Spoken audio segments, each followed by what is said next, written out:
গোপালগঞ্জে আসলে এত বড় একটা দুর্ঘটনা ঘটার সম্ভাবনা থাকতে পারে।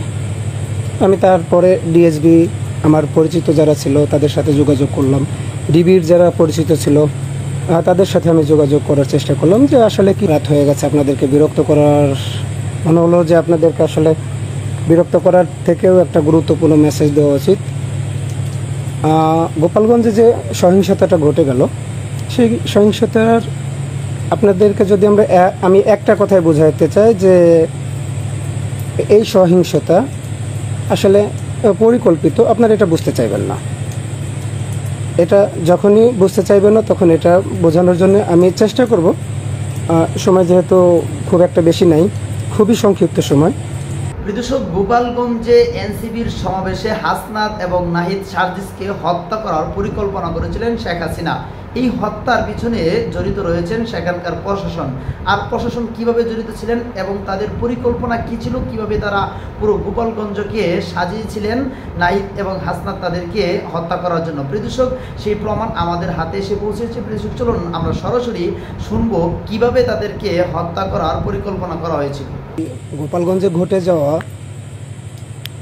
যে একটা একেবারে সাজানো গোছানো খুব সুন্দর একটা নাটক আওয়ামী লীগের সান্ডা পান্ডারা যেটা মঞ্চস্থ করলেন, এটার একটা খুবই গুরুত্বপূর্ণ দিক, যে গুরুত্বপূর্ণ দিকটা আসলে কেউ জানেই না, কাউকেই জানতে দেওয়া হয় নাই।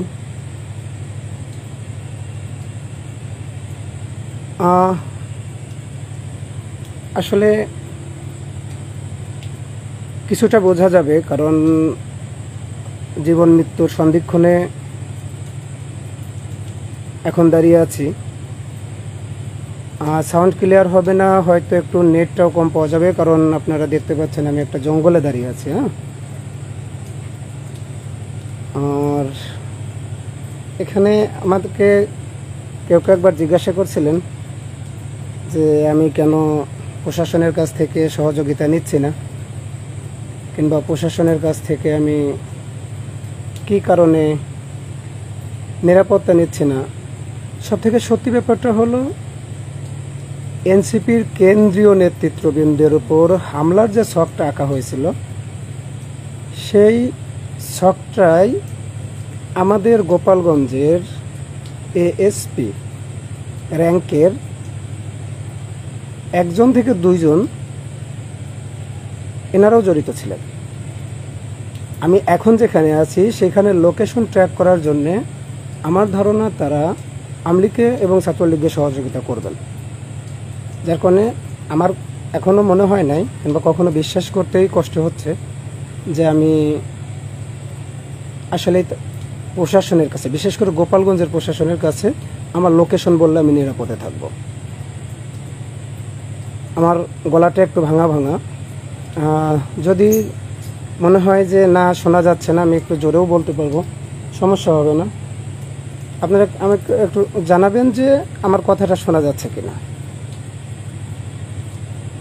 আমি 2016 সাল থেকে সম্ভবত অ্যান্ড্রয়েড ফোন ব্যবহার করি, কখনো লাইভে আসা হয় নাই, আসলে প্রয়োজন মনে করি নাই যে আসলে আমার লাইভে আসা উচিত কিংবা কোনো মেসেজ কাউকে এভাবে দেওয়া উচিত। অনেক রাত হয়ে গেছে, আপনাদেরকে বিরক্ত করার মনে হলো যে আপনাদেরকে আসলে বিরক্ত করার থেকেও একটা গুরুত্বপূর্ণ মেসেজ দেওয়া উচিত।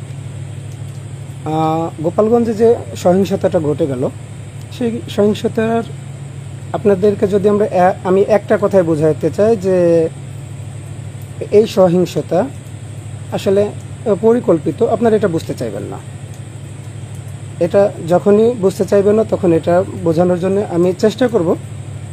সময় যেহেতু খুব একটা বেশি নাই, খুবই সংক্ষিপ্ত সময়, আমি চেষ্টা করব আপনাদেরকে যুক্তি দিয়ে বোঝানোর জন্য। আপনারা জানেন, আপনারা যারা আমাকে চিনেন, যারা আমাকে চিনেন না, জানেন যে আমি দীর্ঘদিন, বিশেষ করে গোপালগঞ্জে আমি প্রায় এক যুগ 12 বছর আমি পুলিশের সাথে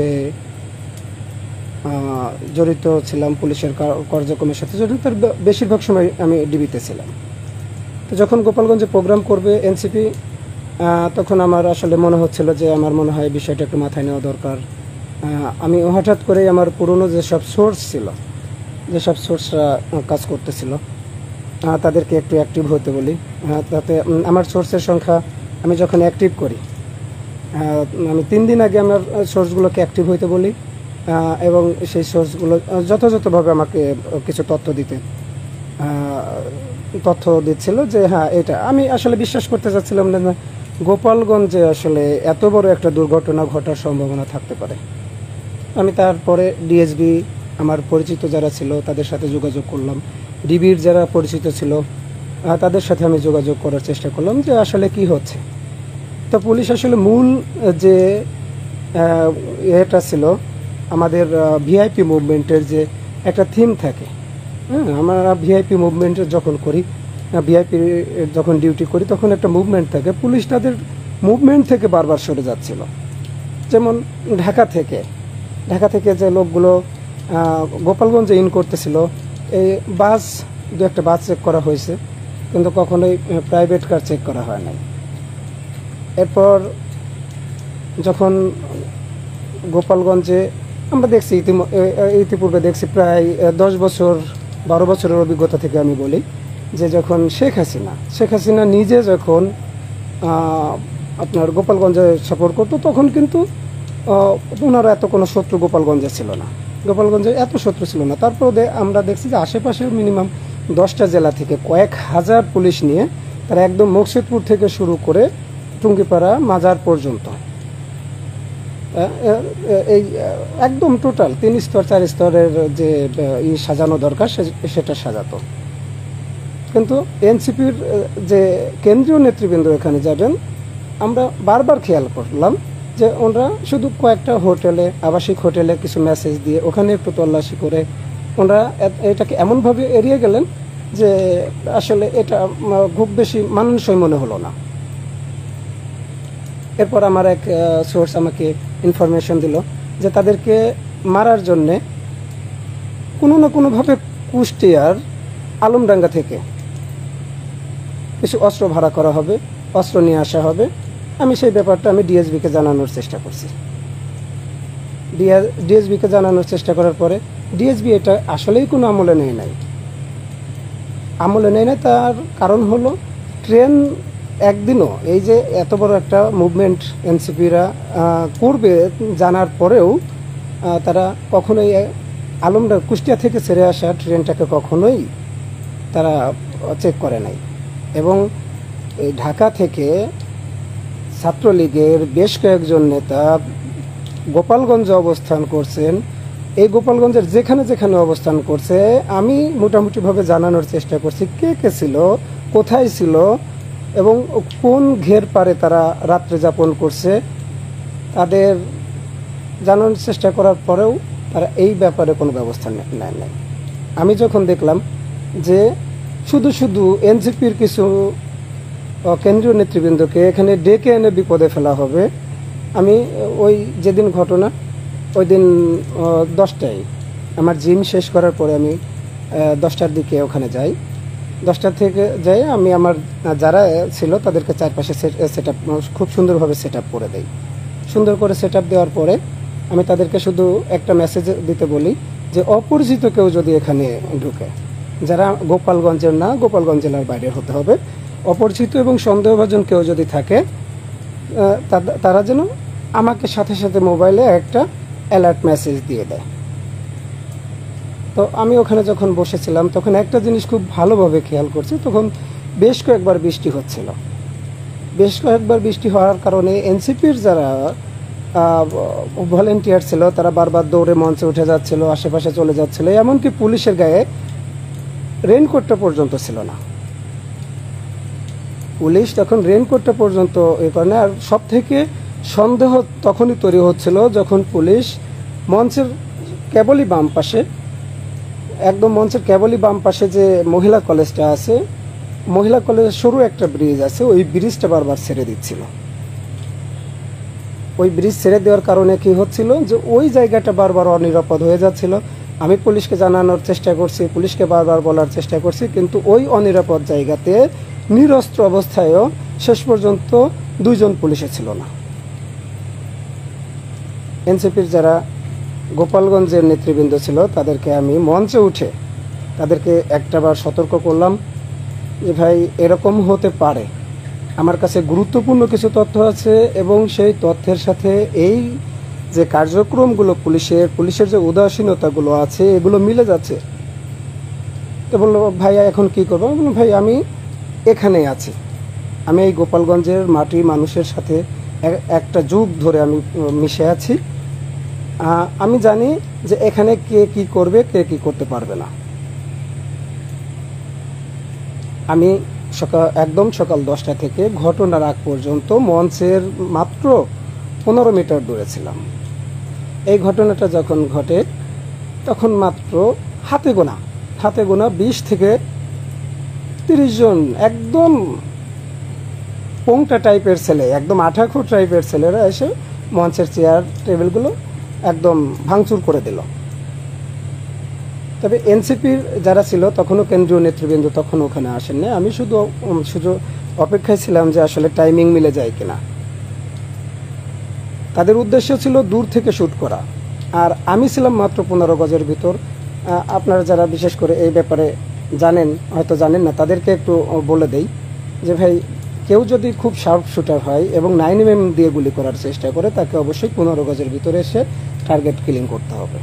তো আমি মাত্র 15 গজ দূরে ছিলাম মাত্র দুইটা উদ্দেশ্যেই। একটা হলো যেন পিছন থেকে একজন আসুক, দুজন আসুক, তাদেরকে প্রতিরোধ করা যায়, অথবা যদি প্রতিরোধ করা না যায় 5 সেকেন্ড থেকে 7 সেকেন্ডের ভিতর যেন যায় মঞ্চের উপর দাঁড়িয়ে বুকটা পেতে দেওয়া যায়। উদ্দেশ্য ছিল দুইটা। একটা যদি আটকাইতে পারি আটকাইতে পারলাম, না হলে মিনিমাম যেন আল্লাহ না করুক যেন গুলিটা আমার বুকেই লাগে। কারণ প্রশাসনের এত বড় বেইমানি আমি আগে কখনো দেখি নাই। আপনারা ভিডিওতে দেখবেন যে আমি ওখানে খুব নীরবভাবেই বসেছিলাম, একদম 3 ঘন্টা 4 ঘন্টা, যতক্ষণ না যথেষ্ট ঝড় বৃষ্টি আমার মাথার উপর দিয়ে গেছে। এবং এনসিপির যারা জেলার ছিল, কেন্দ্রীয় একজন সদস্য ছিল, একজন মেজর ছিল, তারা আমাকে মাইকে বারবার বলতেছিল যে আয়রন ম্যান আপনি উঠে আসেন, আপনি বৃষ্টির ভিতর না বসে থেকে উঠে আসেন। আমি ওখান থেকে উঠি নাই। আমার মনে হচ্ছিল যে দুর্ঘটনা যে কোনো সময় ঘটতে পারে।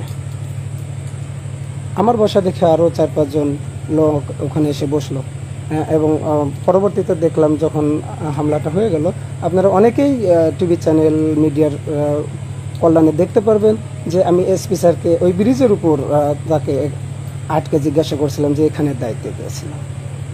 এই যে এখান থেকে যে ফোর্স আপনি উইড্রো করলেন, বৃষ্টির জন্য হোক কিংবা প্রোগ্রাম শেষ না হওয়া পর্যন্ত আপনার এখানে একজনও ফোর্স নাই, এখানে দায়িত্ব কে ছিল? উনি একটা দায়সারা উত্তর দিয়ে দিলেন যে এখানে অ্যাডিশনাল এসপি ছিল। তখন আমার সোর্সের দেওয়া তথ্যের সাথে মিলিয়ে দেখলাম যে শতভাগ মিলে যাচ্ছে, শতভাগ। এর সাথে অবশ্যই গোপালগঞ্জ জেলা পুলিশের একজন এএসপি এবং বেশ কয়েকজন ছাত্রলীগের কর্মী, ঢাকার যাত্রাবাড়ি থেকে, আশুলিয়া থেকে যাওয়া যে 2-3 জন নেতা ছিল, তাদেরকে আমি চিনি না, কিন্তু আমার সোর্সরা তাদেরকে চিনি। তারা বারবার বলতেছিল আসলে এনসিপি নেতাদের ওই দিনে শ্যুট করার কথা ছিল, কিন্তু আশীর্বাদ হয়ে গেছে দুইটা জিনিস। একটা হলো ওই রাতে, তাদের প্রোগ্রামের আগের রাতে গুজব এমনভাবে ডালপালা ছড়াইছিল যে তারা এই ব্যাপারটা তাদের কর্মীদেরকে, ছাত্রলীগের কর্মীদেরকে নিশ্চিত করতে পারছিল যে তা ওই এনসিপির নেতাকর্মীরা আসলে মাজারেই আক্রমণ করতে যাচ্ছে। যার কারণে ওই বাইরে থেকে যারা আসছিল কিংবা গোপালগঞ্জের ভিতরে যারা ছিল, তারা বিশেষ করে ওই মুখী ছিল, মাজারমুখী ছিল। আর তাদের বিশ্বাস এতটুকু ছিল যে গোপালগঞ্জে আসলে যে কোনোভাবে আটকে দিতে পারবো। এবং এই বিশ্বাস তাদের 1-2 দিনে জন্মায় নাই। তারা স্বৈরাচার এরশাদকে আটকাইছে, তারা শহীদ প্রেসিডেন্ট জিয়াউর রহমানকে আটকাইছে। তারা আসলে ভাবতেছিল যে এসব বাচ্চা পোলাপানকে যে কোনোভাবে আটকে দিতে পারবো। তো আর যখন এখানে তারা চলেই আসে, তাদের টাইমিং মিস ছিল মাত্র 5 থেকে 7 মিনিটের জন্য টাইমিং মিস ছিল। যদি এনসিপির নেতারা আরও 7 মিনিট আগে অথবা 10 মিনিট আগে যদি মঞ্চে উঠে পড়তেন, নিশ্চিত একটা বড় রকম আক্রমণের শিকার হতেন, এবং সেটা নিশ্চিত করা হয়েছিল।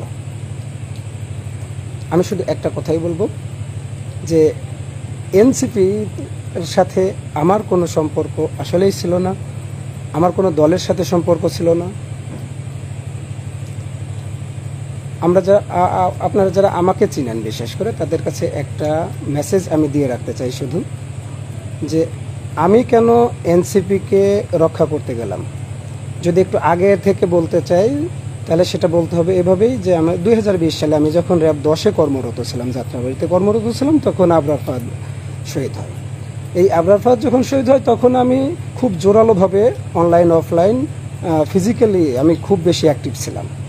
তখন থেকে বেনজির আমাকে খুব টার্গেটে রাখে যে এই ছেলেটাকে অবশ্যই কোনো না কোনোভাবে সরাই দিতে হবে। আমাকে ওই ঘটনার পর থেকে খুব দ্রুত আমাকে র্যাব থেকে বের করে দেওয়া হয়, গোপালগঞ্জ জেলায় নিয়ে যাওয়া হয়। একদম এক সপ্তাহের ভিতর আমাকে কোটালীপাড়া, যেখানে প্রধানমন্ত্রী ছিলেন তৎকালীন শেখ হাসিনা, স্বৈরাচার শেখ হাসিনা তৎকালীন প্রধানমন্ত্রী ছিলেন, সেখানে নিয়ে আমাকে পোস্টিং করা হয়।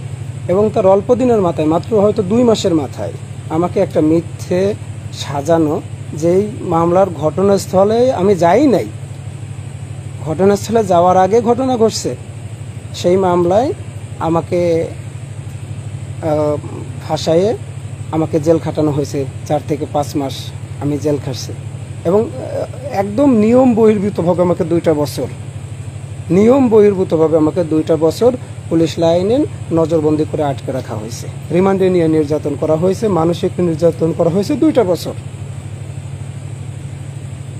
তখন মিছিল মিটিং হয়েছিল, আপনারা জানেন যে সারা বাংলাদেশেই বেশ মিছিল মিটিং হয়ে গেল।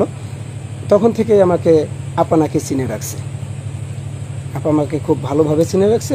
আজকের সকালে আমাকে এক ছাত্রলীগের ভাই আমাকে ফোন দিয়ে বলতেছে, ভাই আপনি কোথায় আছেন? আমি বললাম আমি তো গোপালগঞ্জে আছি। তো বলতেছে, ভাই আপনি একটা কাজ করেন, আপনি স্বেচ্ছায় ধরা দিয়ে দেন। ভাই এখানে ধরা দেওয়ার কি হলো? তো বললো যে গোপালগঞ্জের ঘটনাটা আপা খুব ভালোভাবে দেখছেন এবং আপনাকে খুব ভালোভাবে আইডেন্টিফাই করতে পারছেন। আপনি 2020 সালে যখন মিছিল মিটিং হয়েছিল তখন আপা আপনাকে দেখছিল এবং আপা এখন আপনাকে চিনতে পারছেন এবং আপনাকে আজকে রাতের ভিতর মেরে ফেলতে হবে, যে কোনো উপায়ে আজকে রাতের ভিতর আপনাকে মেরে ফেলতে হবে।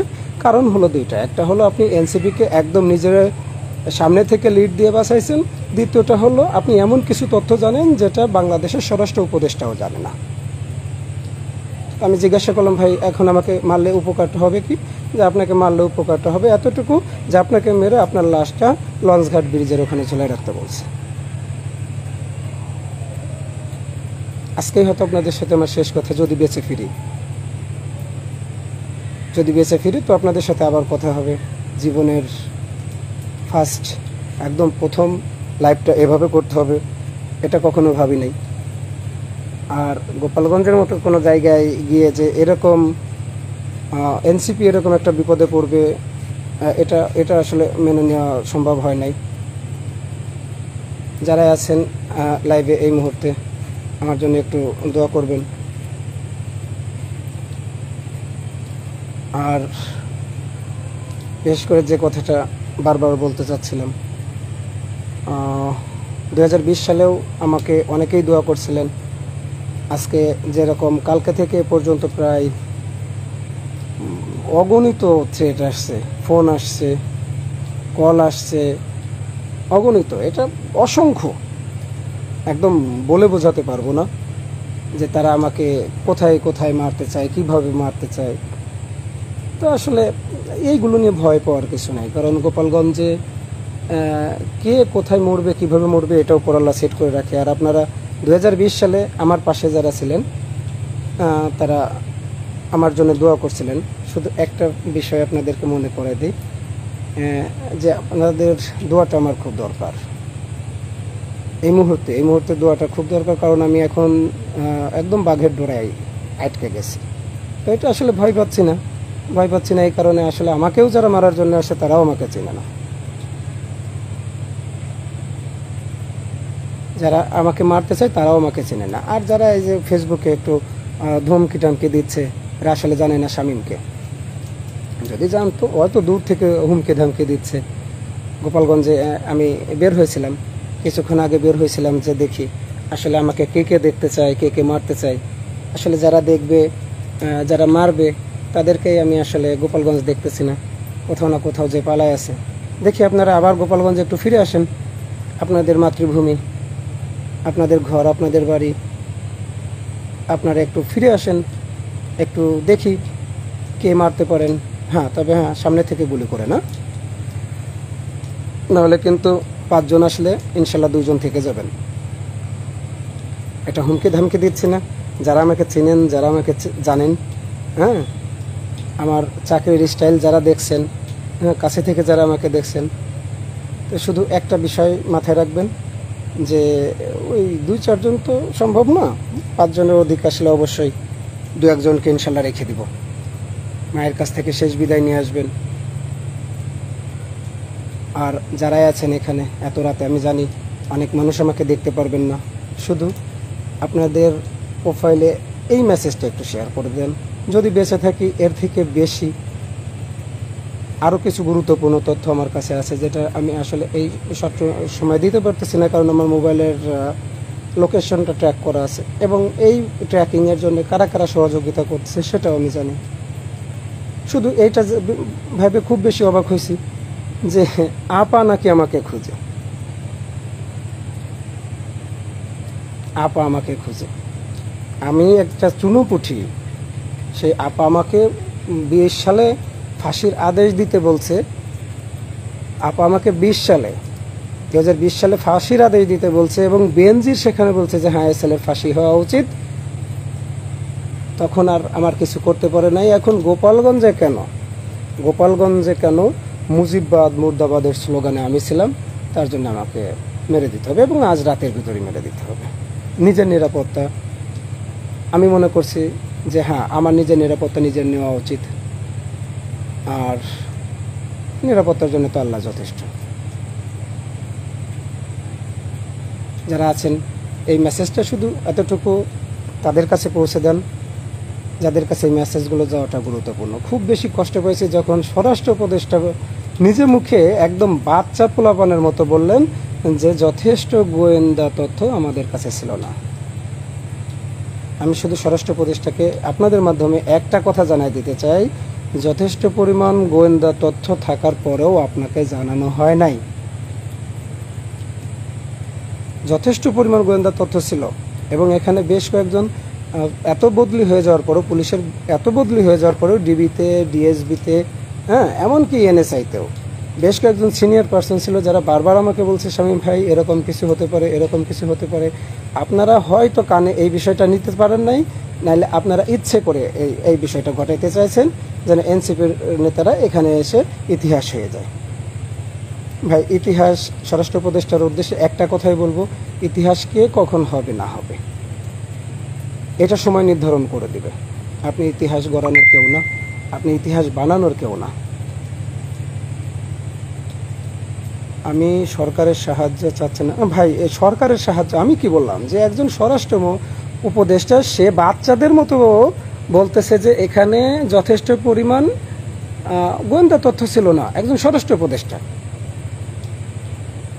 আমি একেবারেই কেউ না, আমি এনসিপির কেউ না, আমি জামাতের কেউ না।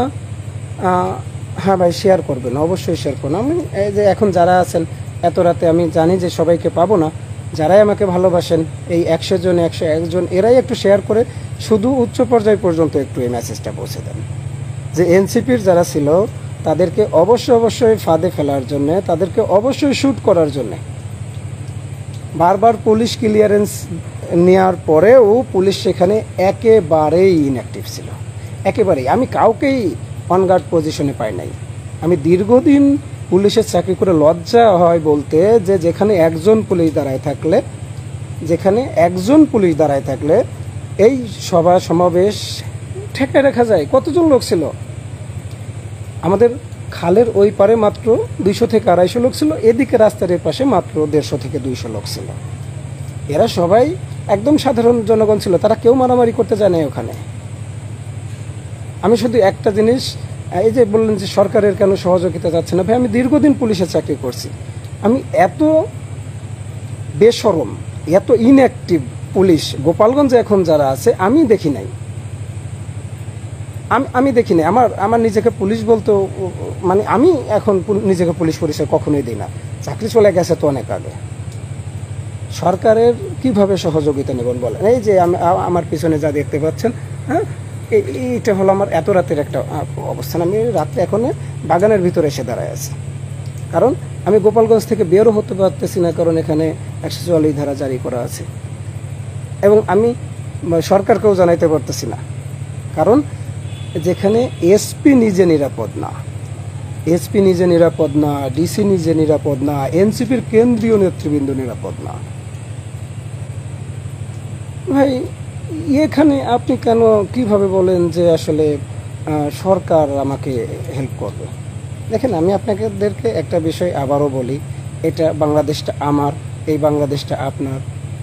আপনি ভিন্ন মত রাখতেই পারেন, কিন্তু ভিন্ন মতের কেউ ঘোষণা দিয়ে গোপালগঞ্জে প্রোগ্রাম করতে পারবে না, এবং সেটাকে ইতিহাস ধরে টান দিচ্ছেন আপনি, যে শহীদ প্রেসিডেন্ট জিয়াউর রহমান করতে পারে নাই, ভাই এরশাদরে করতে দেই নাই, ওই তারেক জিয়া রহমান সাহেব আসছিল পলয় পলয় একদিন জিয়ারত করে গেছে। ভাই আবারও আপনাদেরকে একটা কথা স্মরণ করাই দিই, আমি একদম নিতান্তই ছোট একজন জুলাই যোদ্ধা, একদম ছোট্ট একজন জুলাই যোদ্ধা। আমার বুকের ভিতর যতটুকু ফুলকি আমি ধারণ করে রাখি, ভাই এটাতে ভয় দেখায় লাভ নাই। আমাদেরকে, আমরা যারা বিশেষ করে ছোটোখাটো আন্দোলনের সাথে জড়িত, ভয় তো ছেড়ে দিছি 2020 সালে যখন বিনা অপরাধে জেল খাটছি, ভয় তো ছেড়ে দিছি যখন রিমান্ডে নিয়ে নির্যাতন করা হয়েছে, ভয় তো সেদিন ছেড়ে দিছি যখন 2 বছর পর্যন্ত পুলিশ লাইনে আটকে রেখে নির্যাতন করা হয়েছে। এই জন্য একটা, ভাই আপনি যে বলতেছেন আর্মির কাছে যান, একটা কথা বলি ভাই, গোপালগঞ্জের আর্মি হোক আর যেখানের আর্মি হোক, আর্মি নিরাপত্তার জন্য সেরা। কিন্তু একটা বিষয় নিশ্চিত থাকেন, এই আর্মি পুলিশিংয়ের সাথে খুব বেশি জড়িত না। আসলে এনরা ডিসিপ্লিন বুঝেন, কিন্তু কখনোই বুঝেন না যে আসলে পুলিশিং কিভাবে করতে হয়। এনাদেরকে পুলিশিং শেখানো হয় নাই। আমি যখন র্যাবে একটু কাজ করতাম, র্যাবে আমি প্রায় 2.5 বছর থেকে 3 বছর ছিলাম, তখন আমি দেখছি যে আসলে ওনারা পুলিশিংটা খুব কম বুঝেন, ডিসিপ্লিনটা খুব ভালো বুঝেন, পুলিশিংটা কম বুঝেন। কিন্তু র্যাবে এসে ওরা খুব ভালো বুঝে যান, কারণ পুলিশের যত অফিসার আছে সবাই ওনাদেরকে একদম আন্তরিকভাবে সহযোগিতা করেন। গোপালগঞ্জ থেকে কেন আওয়ামী লীগের বিরুদ্ধে, ছাত্রলীগের বিরুদ্ধে এখনও ব্যবস্থা নেওয়া গেল না, তার সব থেকে বড় কারণ হচ্ছে যে গোপালগঞ্জের পুলিশ কখনো আর্মিকে বিন্দু মাত্র সহযোগিতা করে নাই।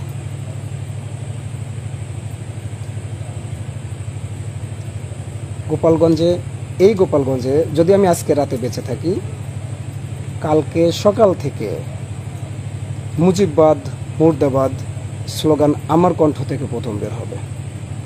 ইনকিলাব জিন্দাবাদ এই স্লোগান আমার কণ্ঠ থেকে। হ্যাঁ, যদি আজকে রাত্রে মেরে ফেলতে পারেন তো বুঝে নিব যে আসলে আমাকে যারাই দেখতেছিল তাদের খুব একটা দোয়া আমার জন্য কাজ করে নাই। আর যদি কালকে বেঁচে ফিরি ভাই, একদম আপনাদেরকে কথা দিয়ে দিলাম, মুজিববাদের কবর রচনা করে দিব।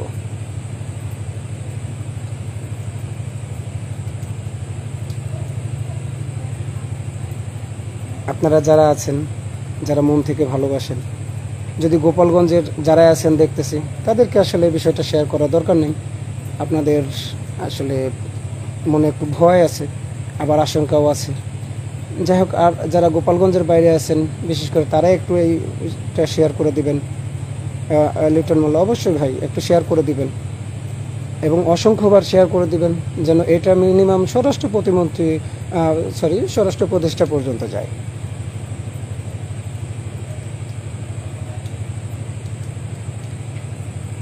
কারণ এখানে যাই হয়েছে, যেভাবেই হয়েছে, দেখেন আমি আপনাদেরকে একটা জিনিস বুঝাই, আমি খুব আওয়ামী লীগ বিদ্বেষী, আমি খুব হাসিনা বিদ্বেষী, আমি খুব মুজিববাদ দর্শনের খুব বিদ্বেষী, কিন্তু আমি গোপালগঞ্জ বিদ্বেষী না। গোপালগঞ্জের রক্তের সাথে, মাটির সাথে, মাটির ঘ্রাণের সাথে আমার খুব ভালো সম্পর্ক। একটা যুগ সেখানে আমি খুব ভালোভাবে কাটাইছি। এবং আপনারা খেয়াল করবেন একটা জিনিস, যে যারাই ওখানে ওই দিন আহত হয়েছে, নিহত হয়েছে, যেভাবেই হয়েছে, এটাকে আটকানো যেত, অবশ্যই অবশ্যই অবশ্যই আটকানো যেত। পুলিশের উদাসীনতা, পুলিশের উদাসীনতা শুধু এই মৃত্যু এবং আহতের কারণ হয়ে দাঁড়াইছে। হ্যাঁ, গোপালগঞ্জ গেলে পরে মানুষ যে একটু আন্দোলন দেখাবে, একটু সংগ্রাম দেখাবে, তাদের একেবারে হবে ভাই, সেটা দেখাবেই, এটা স্বাভাবিক ব্যাপার। কারণ গোপালগঞ্জের মানুষ ওই গাছপালা, ওই লতাপাতা, এই গরু ছাগল ভাই মানুষ তো করে, এরা সবাই মিলেই আমলিগ করে। তারা যে ভাই একটু দেখাবে সেটা তো স্বাভাবিক ব্যাপার। তো গোপালগঞ্জে ভাই একটা জিনিস আমি খুব ভালোভাবে খেয়াল করছি, যে দীর্ঘদিন শেখ সেলিম ক্ষমতায় থাকার কারণে খুবই বড় মাপের একটা জনগোষ্ঠী যারা এন্টি সেলিম আমলিগ করে ভাই, ঠিক আছে অবশ্যই তারা আমলিগ করে, কিন্তু এন্টি সেলিম হিসেবে দাঁড়ায় গেছে।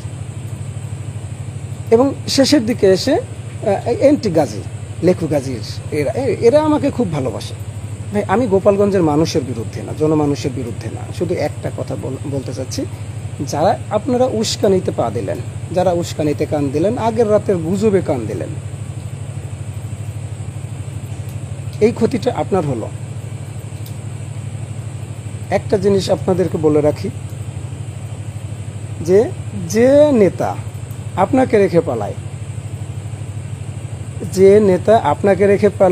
যে নেতা তার পরিবারকে নিয়ে পালায় ভাই, সে আপনার নেতা হতে পারে না। আপনি আমাকে যেভাবেই সেটা দেখেন, গোপালগঞ্জের মানুষ, আমি আজকে থেকে 10 বছর আগে যাকে রিক্সা চালাইতে দেখছি, শেখ হাসিনা ক্ষমতায় থাকার 10 বছর পরেও তাকে রিক্সা চালাইতেই দেখছি, এবং গর্ব করে বলতেছি না, আমার কাছেও মাঝে মাঝে আসতে।